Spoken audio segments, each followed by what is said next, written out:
O Diyos, ang iyong mga salita ay isinulat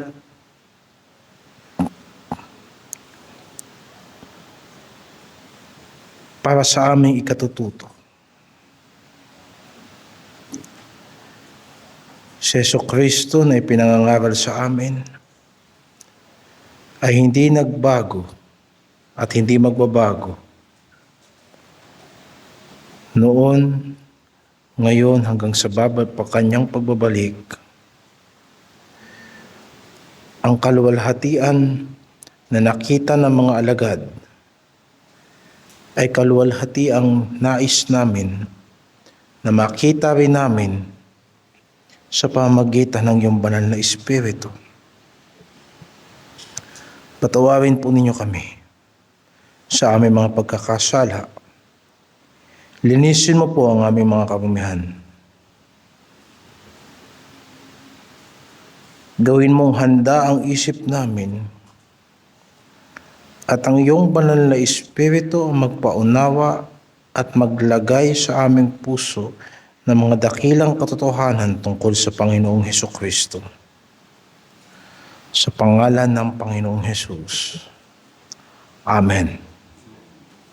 Ang binasa natin, mga kapatid, ay patotoo. Patotoo ni Apostol Pablo. At hindi ito isinulat sa madaling panahon, sapagkat sa mga nakakaalam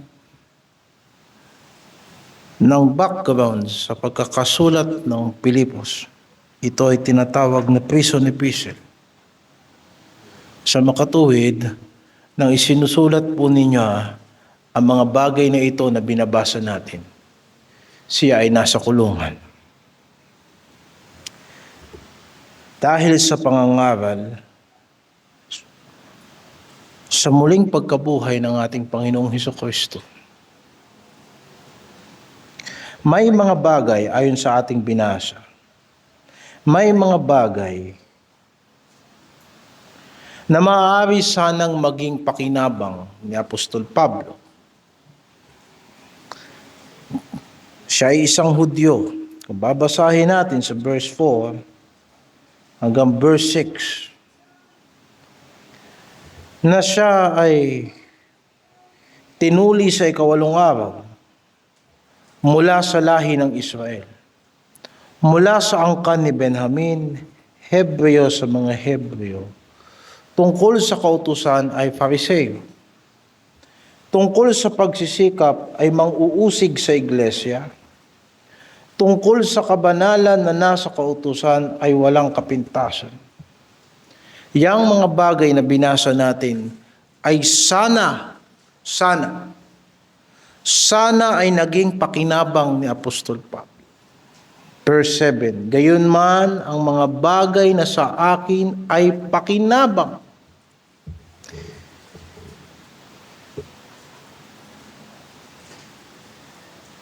Siya ay isang Hudyo. Hindi dapat siya inuusig ng kanyang mga kababayan. Ilang beses na muntik na nilang patayin si Pablo at pinagbalakang patayin. Meron siyang magandang edukasyon.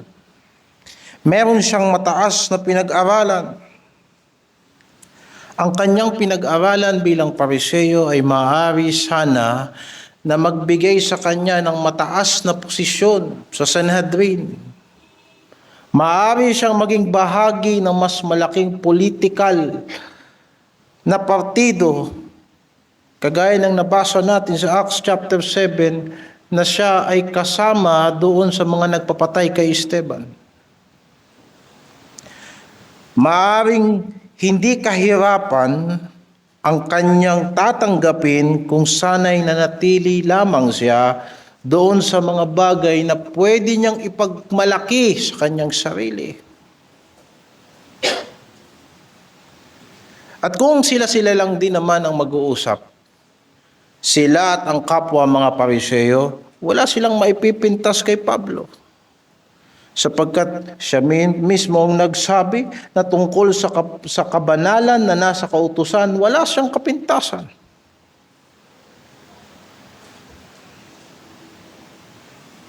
Kaya lamang niwalang kabuluhan niya ang mga bagay na iyon.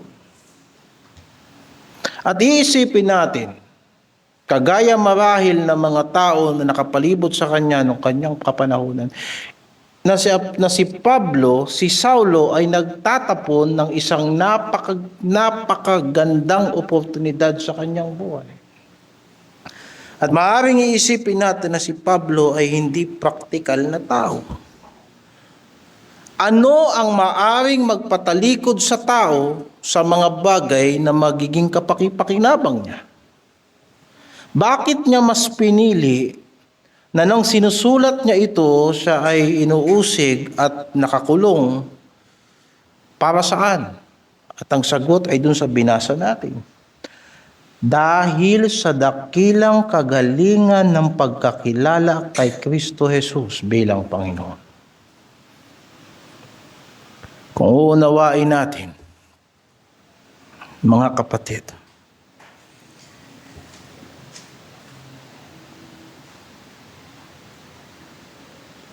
hindi dahil sa nakilala niya yung pangalan ng Kristo. Sa Acts 26 verse 9, kilala niya si Jesus. Bago pa man siya naging Kristiyano, kilala niya ang Panginoong Hesukristo. Kaya lamang, iba ang pagkakilala niya sa Panginoong Hesus. Anong sabi niya? Tunay na ako may nag-isip na dapat akong gumawa ng maraming mga bagay laban sa pangalan ni Jesus na taga Nazaret. Sa makatuwid, yung sinasabi niya rito sa verse 8, na pagkakilala kay Kristo Jesus ay hindi lamang bilang sa pangalan, kung hindi pagkakilala na nauwi sa pagpapasakop niya kay Kristo bilang Panginoon. Anong nakita niya kay Kristo? Sabi niya sa verse 8, kagalingan. Mayroong kagalingan ang pagkakilala kay Kristo bilang Panginoon. At saglit tayong mag-isip na kung mayroong tao na makakakita ng kagalingan ng pagkilala kay Kristo bilang Panginoon, siya ay tatalikod sa mga bagay na itinuturing niyang kapurihan niya sa kanyang sarili. Baliktarin natin. Bakit mahirap isuko ang mga bagay sa sanlibutan alang-alang kay Kristo? Ang sagot nun ay nasa kabaliktaran ng verse 8. Sapagkat mahirap ariin ang lahat na kalugihan, mahirap unahin ang Panginoong Hesukristo, mahirap bitawan ng kamunduhan at ang kalayawan ng kasalanan kung hindi natin nakita, kagaya ni Pablo, ang kagalingan ng pagkilala kay Kristo. Maaaring kilala natin si Kristo sa pangalan, pero hindi mo nakita kung gaano ito kagaling. Hindi mo nakita kung gaano ito kahusay. Na ang pagkilala kay Kristo ay isang karanasan. Isang bagay na hindi mo pa nakita kahit kailan sa buhay mo. Isang bagay na mahusay. Mahusay sa lahat ng pinag-aralan ni Pablo. Maluwalhati sa lahat ng kaluwalhatian na nakita niya. At tatlong dahilan kung bakit nakita ni Pablo na ang pagkilala kay Kristo bilang Panginoon ay isang magaling na bagay. Tatlong dahilan.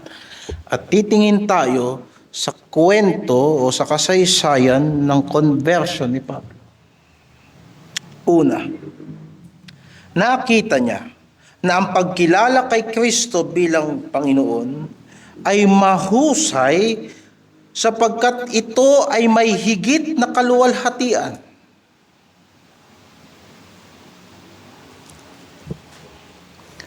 Sa Hebreong salita, ang ibig sabihin ng kaluwalhatian ay bigat, kabod, isang klase ng atmosphere, na maluwalhating atmosphere, na nagtuturo sa damdamin ng tao ng respeto at pagpapakumbaba. Yan ang kaluwalhatian. Kaya pag pinag-usapan ng kaluwalhatian ng Diyos, nandoon yung bigat ng kabanalan ng Diyos na pumapasok sa ating kaisipan at nagtuturo sa ating damdamin na magpakumbaba. At tumingin tayo sa ating sarili na hindi tayo karapat-dapat sa Diyos. Sapagkat ang Diyos ay walang kapintasan, walang karumihan. Ang Diyos ay liwanag. Nakita ni Apostol Pablo na ang pagkilala kay Kristo ay magaling at ang kagalingan nito ay higit sa kahit anong kaluwalhatian na kanyang nakita sa pag-aaral ng kautusan. Sa Acts chapter 22 verse 6,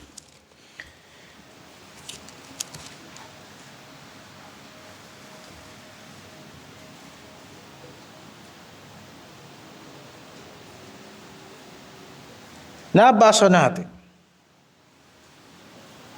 na nang si Apostol Pablo ay naglalakbay sa Damasco,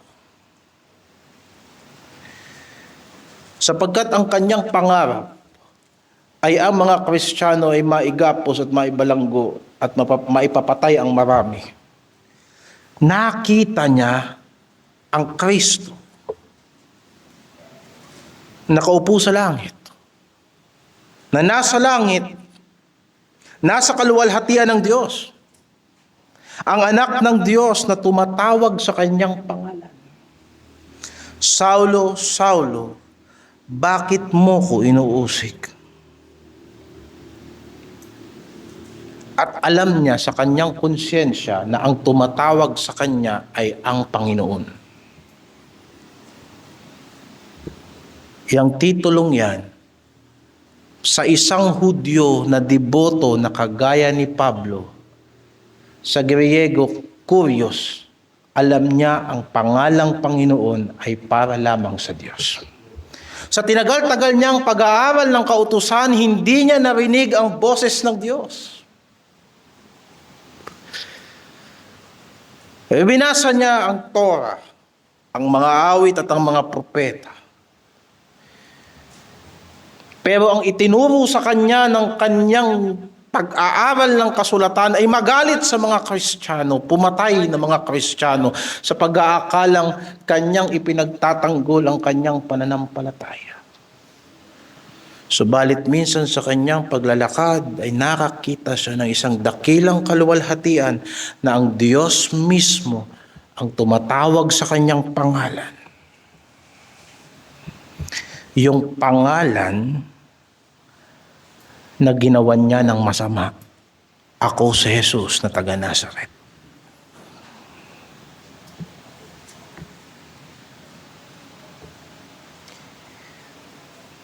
Sumagot siya, sino ka, Panginoon?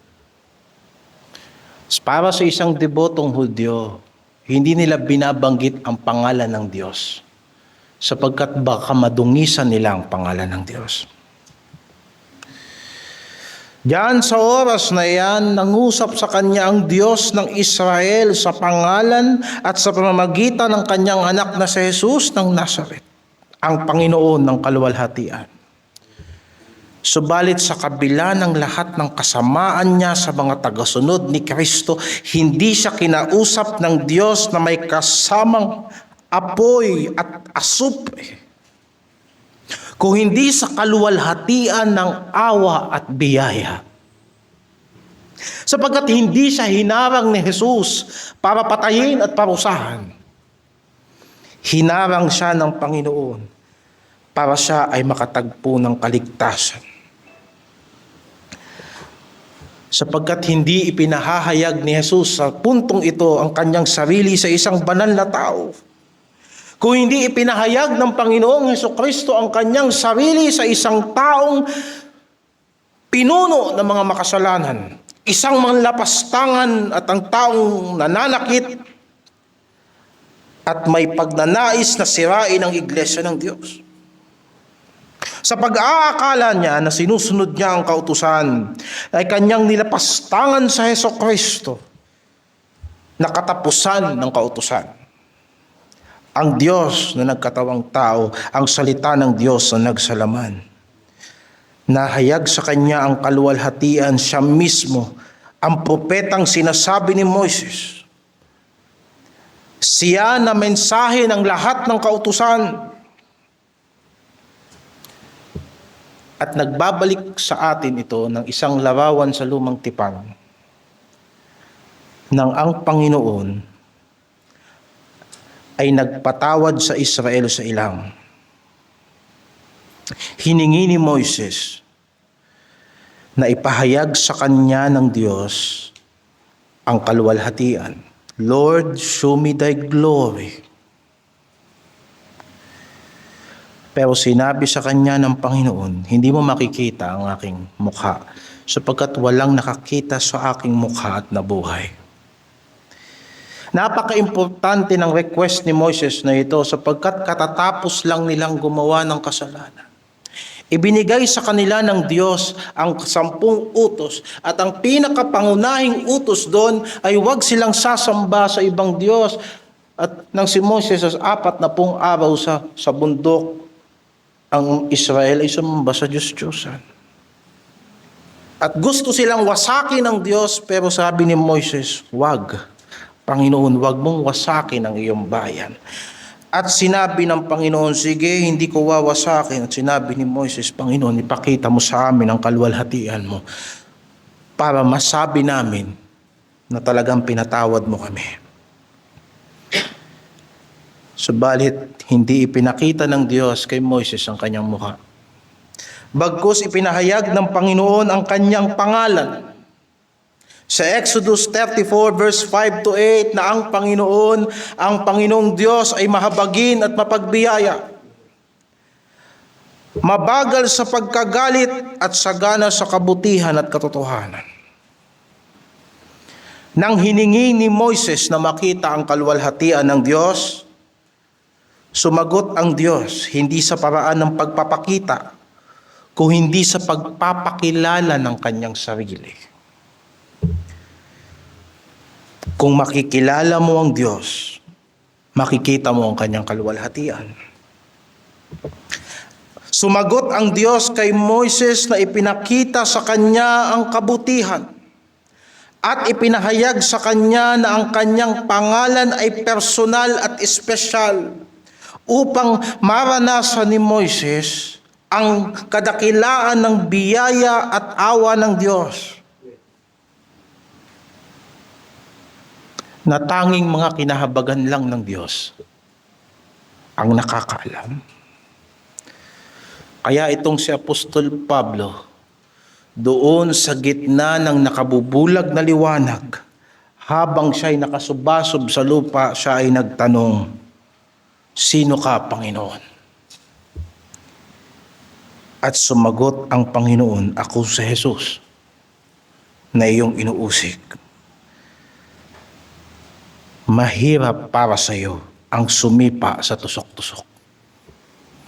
Acts chapter 9 verse 5. At sa larawan ng patutuo ni Apostol Pablo, pinatunayan sa atin sa pamamagitan ni Hesukristo na tunay na ang Panginoon ay mapagbiyaya. Gayunpaman, hindi niya palalagpasin ang may sala. Subalit, nagpapatawad siya ng kasalanan, kaya sinabi niya kay Pablo, Pablo, kung ipagpapatuloy mo yung ginagawa mong paglaban sa akin, walang ibang masasaktan, ikaw lang. Ako si Jesus na inuusig mo, mahirap ang sumipa sa tusok-tusok. Sapagkat ako ang Panginoon, oo, makapagpatawad ng kasalanan, pero sa mga ayaw magsisi, hindi magiging mabuti ang Diyos. At sa puntong iyan, nakatagpo si Pablo ng pagsisisi, sapagkat ang kabutihan ng Diyos ang nagdala sa kanya sa pagsisisi. Later on, sinulat niya sa Romans chapter 2, verse 4, that the goodness of God leadeth thee to repentance. Narinig niya ang pangalan ni Jesus. Ang pangalang ibinigay sa ilalim ng silong ng langit na makapagliligtas sa atin. At nakatagpo siya ng awa at biyaya. Hindi ka makakatagpo ng kapayapaan sa kautusan. Hindi ka makakatagpo ng buhay sa kababasa ng Biblia. Matatagpuan mo lang ang kapatawaran at pag-asa kung magsasalita si Kristo sa puso mo. At ang kabutihan ang magpapakita sa iyo na mas higit sa kaluwalhatian na akala mong nakita mo na kay Kristo. At ito'y parang langit sa lupa. Naalala ko na ako'y naligtas, ay parang bumukas ang langit at ang kaluwalhatian ng Diyos ay bumaba sa aking isip at puso. At naalala ko yung isang kanta, Heaven came down and glory filled my soul. When at the cross the Savior made me whole, my sins were washed away and my night turned to day. Heaven came down and glory filled my soul. Kung ganyang klaseng kaluwalhatian na makikita mo kay Kristo, iiwan mo talaga ang lahat para sa Kanya. Napakabuting Panginoon na Jesucristo. Pangalawa, sapagkat ang pagkilala sa Panginoong Jesucristo ay napakagaling na ito ay nagdala sa Kanya ng isang panibagong layunin sa buhay. Matapos na ito'y kumilos sa kanyang puso, nagbigay ito sa kanya ng bagong perspektibo. Sa araw na iyon, na si Pablo ay kinatagpo ng Panginoong Jesucristo sa daan, ano ang kanyang layunin? Ayon sa Acts 26 verse 9 hanggang 15, binigyan siya ng komisyon ng high priest para patayin ang mga Kristiyano. Subalit ang Diyos sa pamamagitan ng kanyang soberanya, by His sovereign grace, binago niya yung takbo ng buhay ni Apostol Pablo.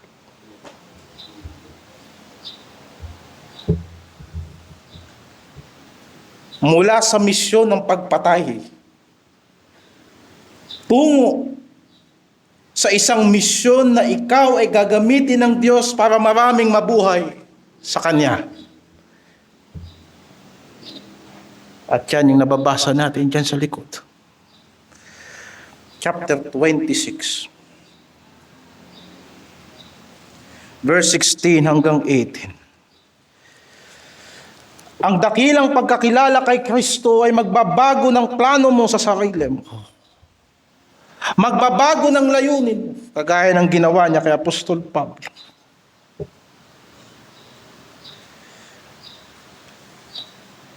Mula sa paglakad tungo sa kamatayan, haharangan ka ng Panginoon at simula ngayon magsisikap ka na sa buhay at tatahak ka sa makipot na daan ng Panginoon.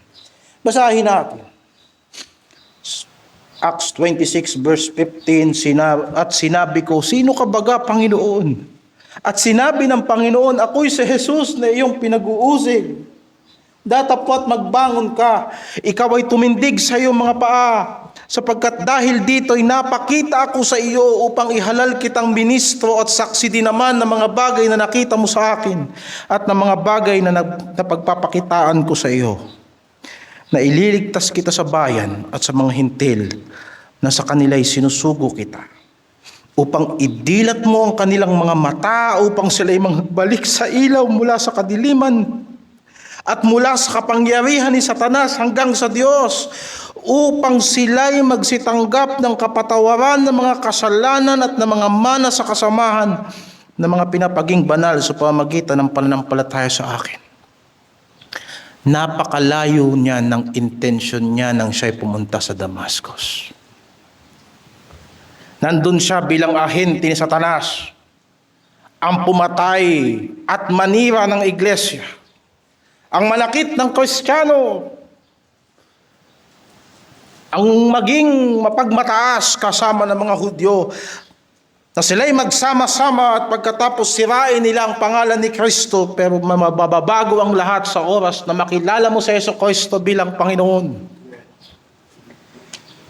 Kagaya ng kanyang sinabi sa 1 Timothy chapter 1 verse 12, nagpapasalamat ako sa kanya na nagpapalakas sa akin kay Kristo Jesus na Panginoon natin, sapagkat ako'y inari niyang tapat, na ako'y inilagay sa paglilingkod sa Kanya. Bagamat nang ako'y naging mamumusong at mang-uusig at mang-aalipusta, gayon may kinahabagan ako, sapagkat yao'y ginawa ko sa di pagkaalam sa kawalan ng pananampalataya. Kung matatagpuan mo ang kadakilaan ng pagkilala kay Kristo bilang Panginoon, hindi mo ba siya susundin? Paulit-ulit mong maririnig ang sinasabi ng Panginoon, sumunod ka sa akin at gagawin kitang mamamalakaya ng tao. Kung nakilala mo si Kristo, hindi mo ba titignan na iyan ay isang napakadakilang bagay? Bawat isa sa atin ay naghahanap kung ano tayo.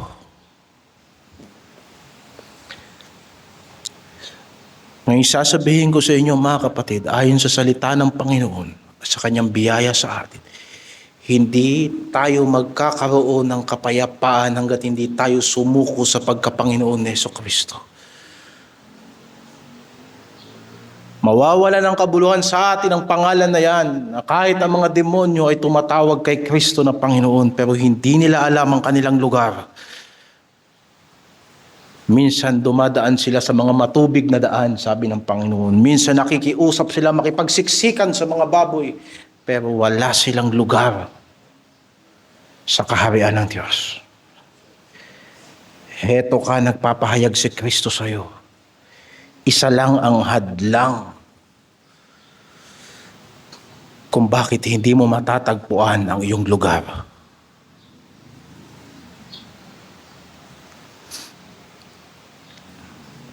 Napakadakila ng pagkakilala kay Kristo, sapagkat sa pagkilala natin kay Kristo, binibigyan niya tayo ng napakalaking layunin sa buhay. Nagkaroon tayo ng layunin na higit pa na maitaguyod lamang ang pamilya natin.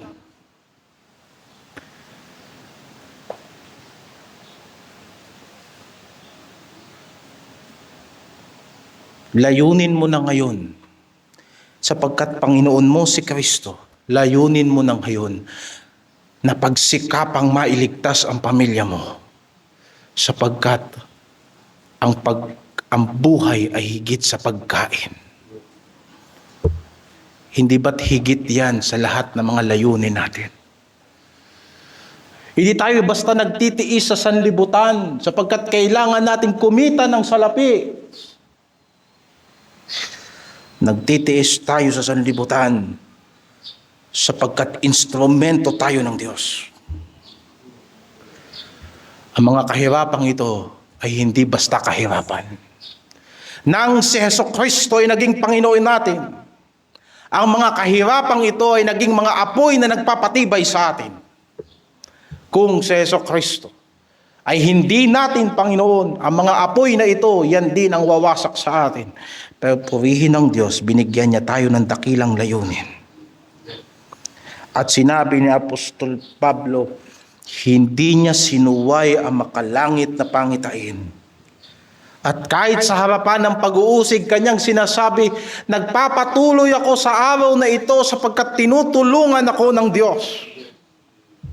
Kung si Hesukristo ang iyong Panginoon, sapagkat nakilala mo siya at naintindihan mo na yan ang pinakadakilang bagay na nangyari sa buhay mo, hindi ka lang nakatagpo ng gawain sa Diyos. Nakatagpo ka rin ng dahilan kung bakit hindi ka pababayaan ng Diyos. Sa palagay mo ba, nag-iisa ka at pinababayaan ka ng Panginoon? Bumalik ka sa pagkakaligtas niya sa iyo. Ano ang layunin kung bakit kanya iniligtas? At kung sa palagay mong parang pinababayaan ka ng Panginoon, baka hindi ka nagiging matapat sa pagiging anak ng Diyos. Sapagkat siya'y nagsabi, hindi ko kayo iiwanan, ni hindi ko kayo pababayaan man. Alam niya na siya'y mamamatay dahil sa kanyang panawagan. Kaya sinabi niya sa Philippians chapter 3 verse 8 na binasa natin, dahil sa dakilang kagalingan ng pagkilala kay Kristo Jesus na Panginoon ko, alang-alang sa Kanya'y tiniis ko ang kalugihan ng lahat ng mga bagay.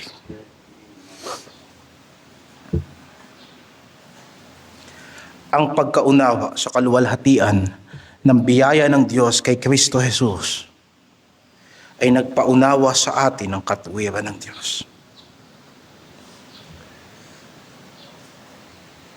Pangatlo,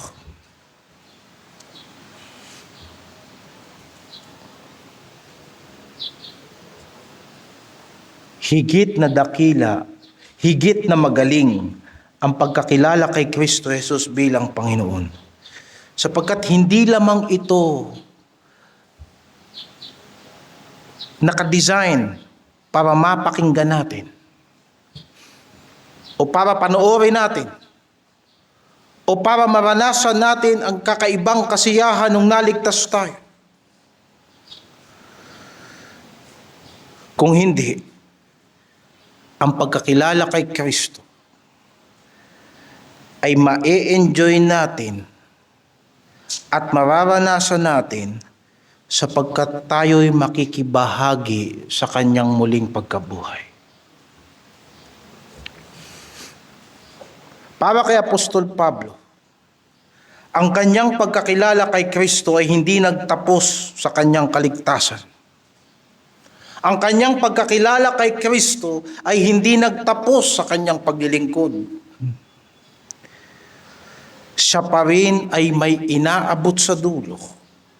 Mga bagay sa hinaharap, ang gantimpala ng mataas na panawagan ng Diyos sa verse 13 hanggang verse 14. Mga kapatid ko, hindi ko pa inaaring inabot tatapwat isang bagay. Ang ginagawa ko, nililimot ko ang mga bagay na nasa likuran. Mga bagay na nasa likuran, tinutukoy niya sa verse 4 hanggang verse 6. At tinutungo ang mga bagay na hinaharap. Nagtutumulin ako sa hangganan sa gantimpala ng dakilang pagtawag ng Diyos na kay Kristo Jesus. Ano yung sinasabi ni Pablo dyan? Ano ang hangganan ng mataas? Ano ang hangganan sa gantimpala ng dakilang pagtawag ng Diyos kay Kristo Jesus na tinutukoy niya dyan sa verse 14? Walang ibang contextual na paliwanag niyan maliban dun sa verse 12. Iyan ang inaabot niya. Hindi sa ako'y nagtamo na o ako'y nalubos na, kundi nagpapatuloy ako. Baka sakaling maabot ko, yaong ikinaaabot naman sa akin ni Kristo. May mga bagay na dahilan kung bakit ako inabot ni Kristo. Saan ako dadalhin ni Kristo? Anong gusto ni Kristo na mangyari sa akin? Ano nga yun, Apostol Pablo? Ano nga yung inaabot mo na para saan ka inabot ni Kristo? Umatras tayo uli, verse 10. Upang makilala ko siya at ang kapangyarihan ng kanyang pagkabuhay na maguli at ang pakikisama ng kanyang mga kahirapan na ako'y natutulad sa kanyang pagkamatay. Kung aking tamuhin sa anumang paraan ang pagkabuhay na maguli sa mga patay. Hindi sa ako'y nagtamo na, etc.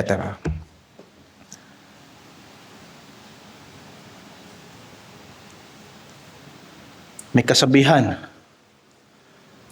ang mga matatalinong tao,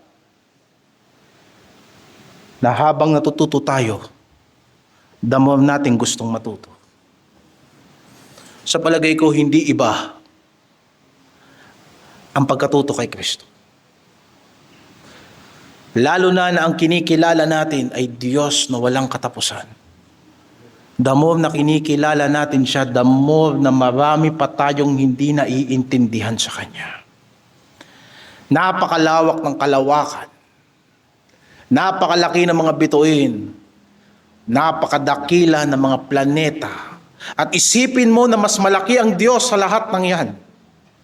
At ilalagay ko yan sa aking utak na siguro 2 o 3 kilo lang ang bigat. Pero isang bagay lang ang alam ko sa Diyos na yan, na isinugo niya ang kanyang anak para maging aking tagapagligtas. At nangako siya na yung buhay na muling ibinuhay niya sa kanyang muling pagkabuhay ay magiging buhay ko din. Na sa kanya ang aking kamatayan ay lumipas na sapagkat siya ang muling pagkabuhay mula sa mga patay. Ngayon, maraming komplikadong bagay sa theology, pero merong isang bagay na gustong maranasan si Pablo. Gusto kong maranasan ang muling pagkabuhay. Yan ang gusto kong abutin. At sinasabi ko, hindi naman sa naabot ko na. Bakit ko pagsisisihan yung mga bagay na iniwan ko para kay Kristo? Mamamatay din ako at sa muling pagkabuhay, hindi ko na yan maaalala. Hindi ko na maaalala na ako'y tinuli sa 8 araw, na ako'y Pariseo, etc., etc., because it doesn't matter. At para i-clarify na tama ang interpretasyon na ito, tignan mo sa verse 20 hanggang 21. Nasa chapter 3 pa rin tayo ng Philippians. Sapagkat ang ating pagkamamamayan ay nasa langit, mula doon ay hinihintay naman natin ang tagapagligtas, ang Panginoong Hesukristo, na siyang magbabago ng katawan ng ating pagkamababa upang maging katulad ng katawan ng kanyang kaluwalhatian. Anong klaseng pagkakilala? Sino ang mangangako sa akin yan? At kung nakilala mo si Hesukristo bilang Panginoon, alam mong kaya niyang gawin yan sa iyo. At ako'y naniniwalang kayang gawin niya ni Kristo sa akin. Kung kaya't habang dinidili-dili niya ang kanyang pagkakakulong, hindi na baling mamatay ako rito. At least kung mamamatay ako sa kulungang ito, at least mas mabilis ko nang mararanasan ang muling pagkabuhay. Sapagkat ayon sa kanyang pag-iisip, kung mamamatay ako, alang-alang kay Kristo, mabubuhay din ako kay Kristo.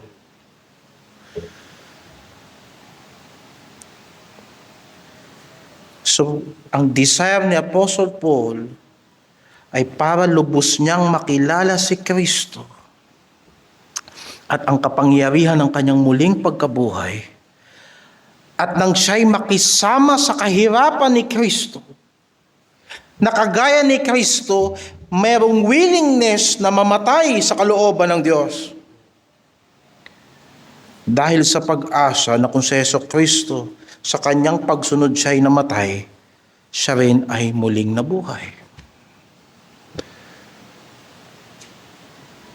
Yan ang kadakilaan ng pagkakilala kay Kristo. Yan ang dahilan kung bakit ang isang accomplished na tao na kagaya ni Apostol Pablo, winalang kabuluhan niya ang lahat alang-alang kay Kristo. Dahil sa tatlong bagay na yan. Una, dakilang kaluwalhatian, higit na kaluwalhatian. Nakaranas siya ng higit na kaluwalhatian. Pangalawa, higit na layunin sa buhay. Pangatlo, higit na pagkabuhay. At ngayon, tinatawag tayo ng banal na Espiritu sa pamamagitan ng sulat ni Apostol Pablo na gumaya tayo sa ganong pag-iisip. Verse 15. Kaya nga, kung ilan tayong mga sakdal ay mag-isip ng gayon.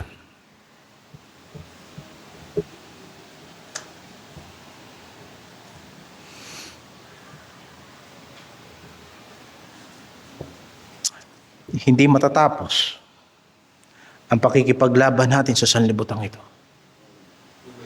Dalawa lang ang kailangan. Una, kayo mamamatay na tayo. O pangalawa, madatnan tayo ni Kristo na nakikipaglaban sa kanyang Panginoon. Gayunman, sana magkaroon tayo ng ganong pag-iisip. Hindi natin isinusuko ang mga maliliit nating kayamanan sa daigdig na to para sa mas malalaking kayamanan. Hindi tayo nagbibigay ng ikapo para bumalik sa atin ng doble.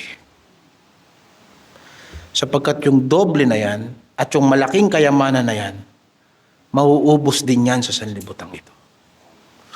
Kung hindi sana ito ang pinagnanasaan natin, pag nasain natin na tunay ngang kasama tayo sa muling pagkabuhay ng mga patay. Paano? Mamatay tayo kay Kristo. Sapagkat nasusulat, sa huling sulat ni Apostol Pablo kay Timoteo bago siya mamatay, 2 Timothy chapter 2.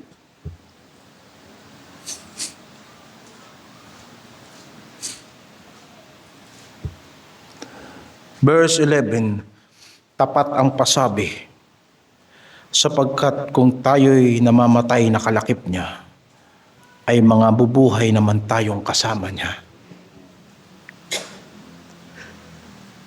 Kung tayo ay magtitiis, ay maghahari naman tayong kasama niya. Kung ating ikaila siya, ikakaila naman niya tayo. At kung tayo'y hindi mga tapat, siya'y nananatiling tapat. Hindi siya nagbabago, sapagkat hindi makapagkakaila sa kanyang sarili. Hindi magbabago ang Panginoon. Ang lahat ng sinabi rito sa tapat na pasabi ay mangyayari. Kaya nga mga kapatid, ang pananatili natin kay Kristo ay ebidensya ng banal na Espiritu na tayo ay may muling pagkabuhay kay Kristo. Ang ating pagtitiis ngayon, alang-alang kay Kristo, sa tulong ng banal na Espiritong nananahan sa atin, ay ebidensya na maghahari nga tayong kasama niya. Walang sinumang tao na namuhay sa kanyang sariling kalayawan, hiwalay sa kalooban ng Diyos, ang maghaharing kasama ng Diyos, sapagkat tapat ang pasabi.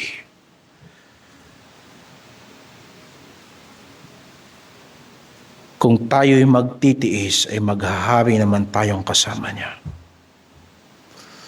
Huwag nating ugaliin na ikinakaila si Kristo.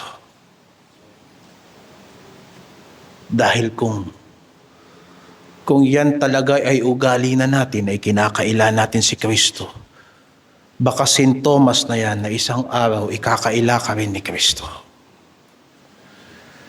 Ang banal na Espiritong nananahan sa atin ay nagpapatotoo kasama ng ating Espiritu na tayo ay mga anak ng Diyos. Kaya nga ang panawagan ni Pablo rito, maging sa atin din naman, kung tayo ay maging mga matured sa pananampalataya, ganun natin tignan ang pagkakilala natin kay Kristo. Para saan na nag-aaral tayo ng Biblia? Para saan na pumupunta tayo para makinig ng salita ng Diyos? Para saan na lumalalim ang ating kaalaman? Hindi ba para magkaroon ng mas malalim at maugat na kaluwalhatian sa ating mga puso? Hindi pa para lalo nating lubos na maintindihan ang pag-ibig ng Diyos sa atin at upang tumibay tayo sa pag-ibig sa Kanya? Upang maunawaan natin kung paano natin siya iibigin ang buong puso at buong isip at buong lakas?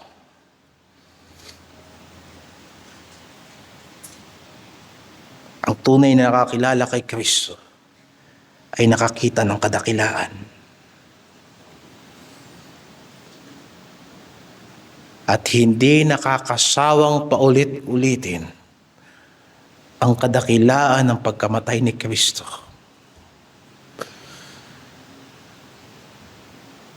Hindi nakakasawang paulit-ulitin kung gaano kadakila ang kanyang pagmamahal sa atin. Sapagkat para sa mga tao na nakaranas ng pag-ibig na yan, parang hinaharana ang kanilang mga kaluluwa. Hindi ba? Kahit sa totoong buhay natin, kapag nakaranas ka ng tunay na pagmamahal dito sa lupa, hindi ba paminsan-minsan pag nag-iisa ka, masarap balik-balikan? Nagsasalita ako tungkol sa mga bagay na maiintindihan natin bilang tao. Hindi nakakasawa ang pag-iisip tungkol sa pagmamahal.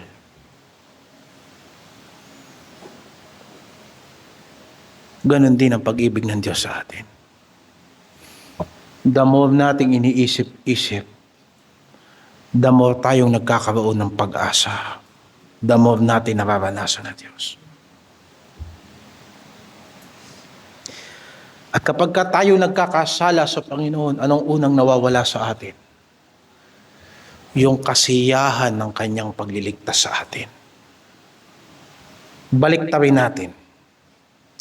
Alalahanin mo ang kanyang pagliligtas sa iyo. Mananagumpay ka sa lahat ng pakikipaglabang espiritual. Tinutokso ka ng alak, alalahanin mo kung kadakilaan ng pagliligtas sa iyo ni Kristo. Tinutokso ka ng babae, tinutokso ka ng pera, tinutokso ka ng mga kahirapan sa sanlibutan ito. Kung totoo na niligtas ka ni Kristo, alalahanin mo kung gaano siya namatay para sa iyo. At dito nahihiwalay ang totoong Kristiyano at hindi totoong Kristiyano. Para sa hindi totoong Kristiyano, wala siyang alaala sa mga bagay na yan.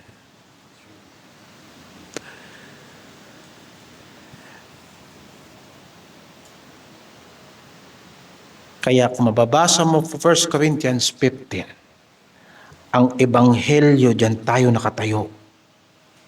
Diyan tayo tumitibay. Ipaalala natin palagi ang ebanghelyo sa mga sarili natin. Sapagkat maaalala mo rin, hindi ka niligtas ng Diyos para lang sa ngayon. Iniligtas ka niya para muling mabuhay mula sa mga patay kagaya niya at magharing kasama niya. Ngayon, hindi pa tayo namamatay. May layunin ng Diyos sa atin. Mga bagay na akala natin hindi natin magagawa. Makapagsasalita tayo ng mga bagay na hindi natin akalain maipagpapatotoo natin para kay Kristo. Mga panawagan na higit sa pangarap natin, mga panawagan na higit sa kapalaran natin. Ganyan ang kaligtasan. Makulay ang buhay na binago ni Kristo. Napakadakila niyang kantang yan. Kaya nga, sa sino man sa atin na meron pang ibang takbo ng pag-iisip, kagaya ng sinasabi ni Apostol Pablo sa verse 15, ay ipahahayag naman ito sa inyo ng Diyos. Sa makatuwid, ang kaisipang ito ay kaisipang ipinahahayag ng Diyos. Naisip ko ito. Kagaya ng naisip ito ni Apostol Pablo, hindi dahil sa kanyang sarili, kung hindi ipinahahayag ng Diyos. At kung sino man sa atin, mga kapatid, na hindi pa ganito ang pananaw sa pagiging Kristiyano, nawa ay ipahayag ito ng Diyos sa atin. Subalit, mga kapatid, huwag nating kakalimutan na yung mga bagay na nais nating abutin para kay Kristo ay pwede nating hingin sa pananalangin. At pwede mong sabihin, Panginoon, ipahayag mo sa akin. Panginoon, ipahayag mo sa akin ang kagalingan ng pagkakilala kay Kristo bilang Panginoon. At makikita mo na ang paglilingkod ay hindi na magiging pasanin sa iyo. Ang krus ay magiging masayang bagay. Sapagkat hindi na ikaw ang mabubuhay sa iyo, kundi si Kristo ang mabubuhay sa iyo. 16, lamang ay magsilakad tayo ayon sa gayon ding ayos na ating inabot na. Mga kapatid, kayo'y magkaisang tumulad sa akin. At tandaan ninyo ang mga nagsisilakad ng gayon ayon sa halimbawang nakita ninyo sa akin. Gayahin natin si Pablo. At kung may nakita kayong gumagaya sa lakad ni Pablo, gayahin din natin. Itong bagay na to ay natututunan una sa kapahayagan ng Diyos, pangalawa sa mga halimbawa ng mga taong pinahayagan ng Diyos. Sana makakita tayo rito sa iglesia na nakatagpo ng kagalingan sa pagkakilala kay Kristo bilang Panginoon.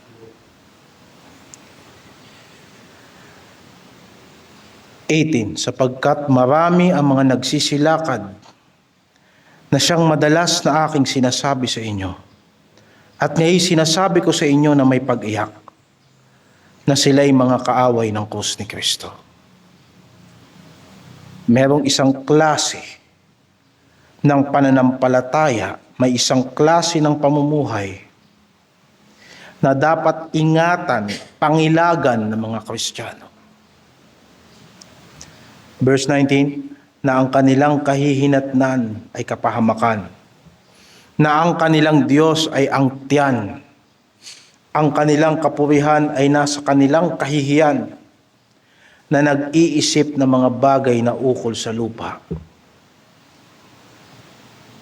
Mag-ingat sa mga taong makamundo. Kung gusto mong magkaroon ng kaisipan na kagaya ng isip ni Kristo, hindi ka magkakaroon ng gayan.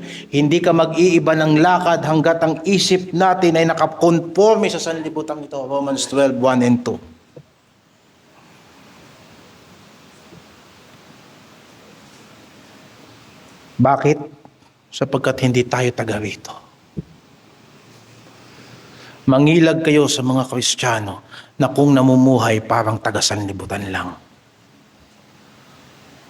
Hindi tayo taga rito.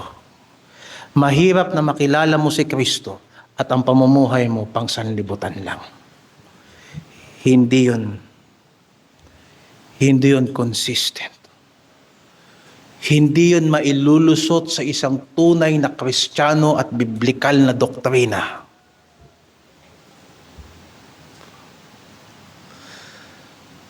Hindi niya ipinakilala ang kaluwalhatian ng kanyang anak sa iyo na pinatawad ka niya sa marami mong kasalanan at pagkatapos mas pipiliin mong magtampisaw sa kasalanan, hindi mo kilala si Kristo.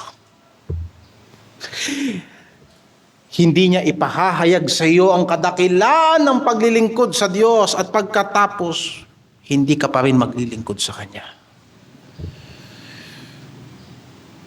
Hindi niya ipahahayag sa iyo ang kadakilaan ng muling pagkabuhay para asahan mo at hintayin mo at pagkatapos takot kang maubos ang buhay at panahon mo sa gawain ng Diyos. Hindi yan Kristyanismo. Ang tawag yan, pakiging kaaway ng krus ni Kristo. Hindi tayo kakampi ng krus sapagkat ipinangangaral natin ang krus. Kakampi natin ang krus sapagkat nakita natin ang kadakilaan, ang kagalingan ng pagkakilala kay Kristo bilang Panginoon. Yung Panginoon ko namatay para sa akin. Napakabuti ng aking Panginoon. Maraming Panginoon na pipiliin nilang mamatay ang kanilang mga lingkod para sa kanila. Samantalang hindi nila ibibigay ang kanilang mga buhay. Pero ang Panginoon ko, ibinigay niya ang buhay niya para sa akin.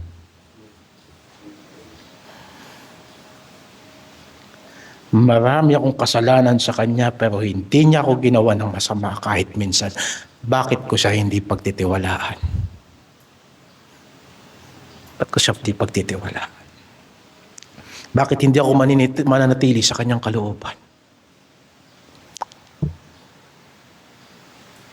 Mamamatay lang din naman pala ako. Di mamatay na ako sa Kanya. Sapagkat kilala ko siya. Siya'y muling nabuhay mula sa mga patay. Ngayon, naiintindihan natin itong mga binasa natin. Balikan natin yung binasa natin sa verse 8. Oo. At ang lahat ng mga bagay ay inari kong kalugihan.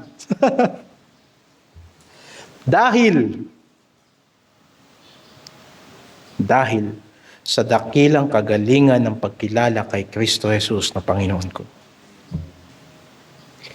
Napansin niyo yung translation? Hindi para, dahil.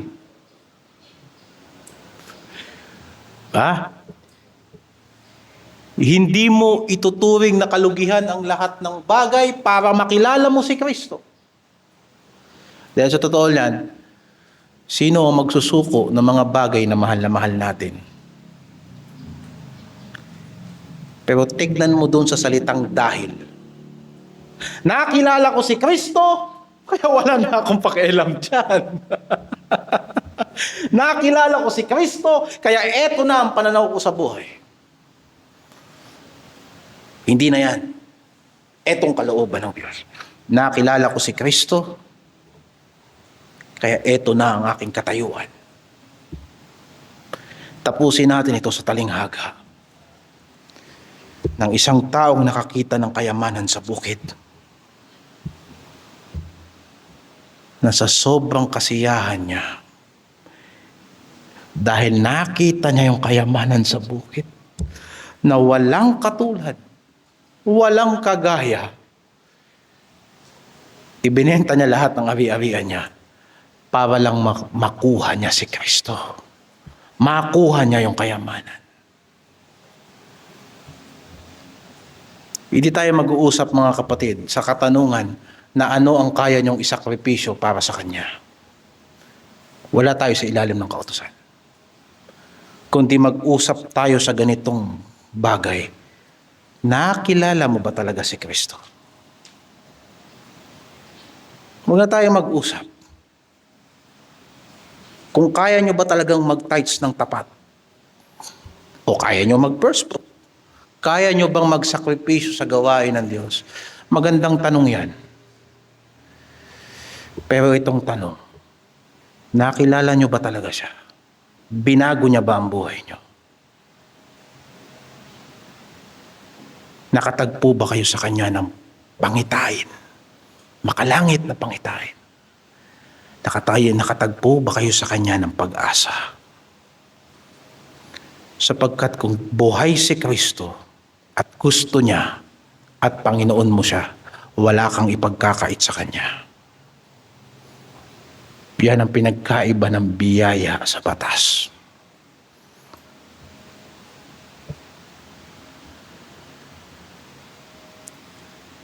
Wala tayo sa ilalim ng batas. Nasa ilalim tayo ng biyaya ng Diyos. Kaya sa ating puso, pinatikim tayo ng kaluwalhatian. Sa ating puso, nakatikim tayo ng kapayapaan. Nakatikim tayo ng pag-ibig, ng kasiyahan. Ipaglaban nyo, mga kapatid, ang mga bagay na yan.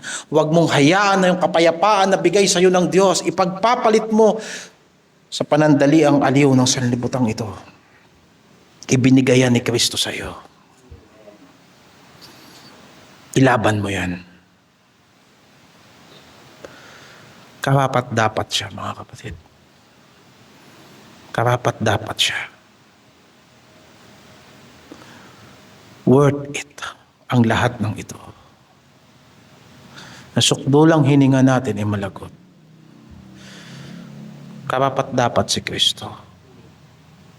Karapat dapat si Kristo. Hindi tayo lugi sa Kanya.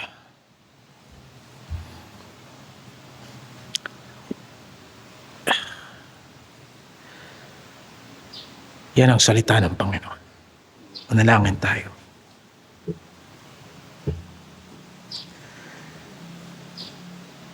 Ipahayag mo sa amin, O Diyos, sa loob ng aming mga puso, sa loob ng aming mga isip, ang dakilang kaluwalhatian, ang dakilang liwanag, at pag-ibig at pananampalataya na kay Kristo. Pagliwanagin mo sa aming mga puso ang liwanag ng Ebanghelyo.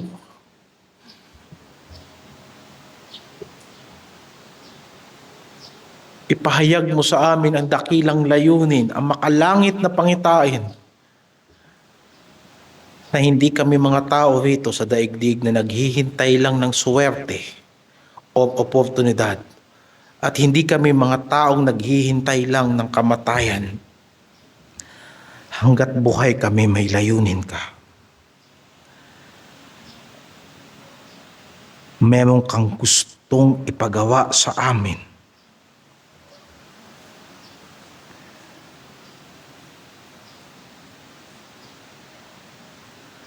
Ipahayag mo sa amin ang dakilang pag-asa ng muling pagkabuhay.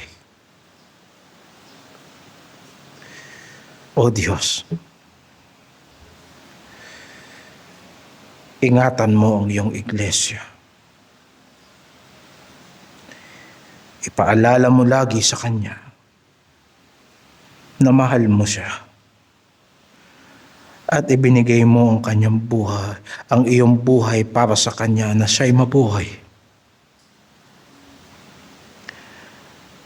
Ang mga tukso sa sanlibutan ay hindi worth it na piliin at ipalit sa iyo. Iparamdam mo sa Kanya, Panginoon, na nandyan ka para sa Kanya. Sa lahat ng hirap niya, sa lahat ng pagtitiis niya, sa lahat ng pagsubok na dinadaan niya, ipaalala mo sa iglesia na babalikan mo siya at dapat siya maghintay.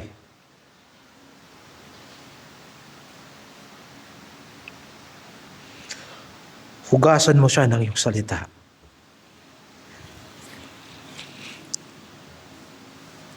At nawa maiharap ko siya sa iyo ng sakdal.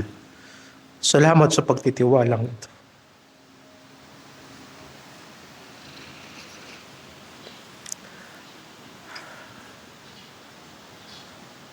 Na sa kabila na ako'y naging instrumento ni Satanas sa simbahang ito.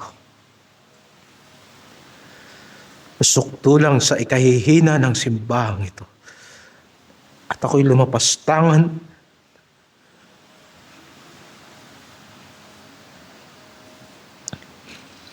Subalit nakatagpo ako sa iyo ng biyaya at awa.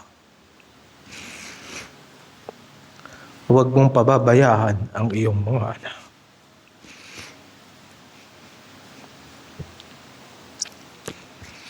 Yung pananampalataya namin sa iyo, ipakita mo sa sanlibutan na ikaw ay buhay sa amin. Sa sarili mong kaparaanan at sa sarili mong katalinuhan, ituro mo sa amin. Ipaalala mo sa amin na wala nang ibang nagmamay-ari ng buhay namin maliban sa iyo. Ang mga pagpapala na pinapadaan mo sa aming mga kamay araw-araw ay mga patikim ng iyong biyaya at higit pa diyan ang kaya mong igawa sa amin. Sapagkat sinabi mo na kami ay maghaharing kasama mo. Kaya habang nandito kami, Panginoon,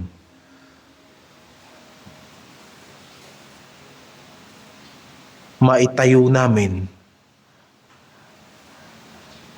ang iyong mga gawain.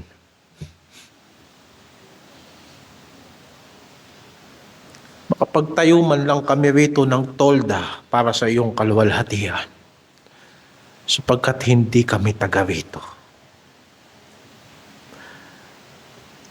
Yung mga anak na pinagkatiwala mo sa amin, ay mapalaki namin sa kanila, sila, Panginoon, na ipinakikita namin sa kanila ang higit, ang kadakilaan, ng magaling na pagkakilala sa Panginoong Hesukristo. Upang sa ganoon, Panginoon, magsilakihan sila na hindi sila mga alipin ng tao, na hindi sila alipin ng sanlibutan, ni ng kasalanan. Magsilakihan sila na wala silang ibang Panginoon kundi si Hesukristo. Ikaw ang Panginoon ng iglesyang ito. Kaya susunod kami sa iyo. Bigyan mo kami ng katapangan na salitain ang iyong mga salita, maging sa mga taong hindi namin kapanalig sa pananampalataya. Ikaw ang nakakita ng aming mga kakulangan pa sa mga bahagi at mga kaloob na kailangan sa iglesia. Kung may mga kaloob pa dito sa iglesia na hindi pa na-utilize, O Diyos, Ama namin, gamitin mo kami. Gawin mo kaming matapat na gawin namin ang lahat ng mga ministry na pinagkatiwala mo sa amin, na pinaghahandaan namin at hindi namin pinababayaan. Sapagkat sa iyo ang kaluwalhatian ng lahat ng ito. O Diyos, patawarin mo rin kami sa lahat ng aming mga pagkukulang sa iyo. Linisin mo kami sa lahat ng aming karumihan. At sa panibagong linggo na papasok, patnubayan mo kami. Sa pangalan ng Panginoong Hesus. Amen.